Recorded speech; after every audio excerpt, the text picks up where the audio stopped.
Le traumatisme crânien désigne tout choc reçu au niveau de la tête. Il peut être consécutif à un accident de la route, à un accident domestique, à un accident sportif, à un coup porté à la tête, à une chute ou encore à un brusque mouvement d'accélération ou de décélération. Il peut être qualifié de léger, de modéré ou de sévère.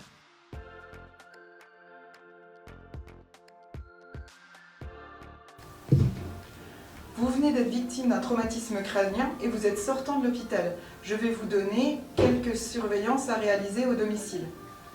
Si un des quelconques symptômes apparaît, il convient de revenir rapidement ou de vous faire conduire vers l'hôpital le plus proche.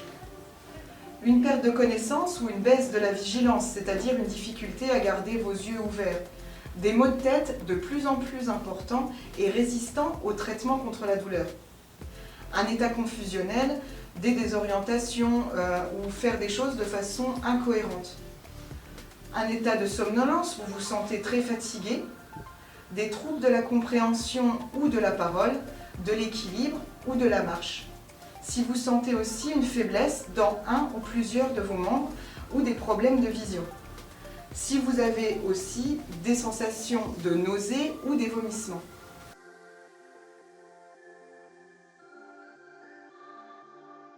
Voici quelques conseils pour votre retour à domicile. Ne restez pas seul au domicile au cours des 48 heures après la sortie de l'hôpital.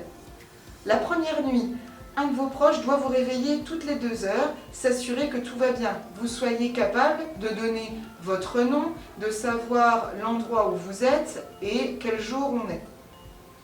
Restez au calme, évitez les situations de stress.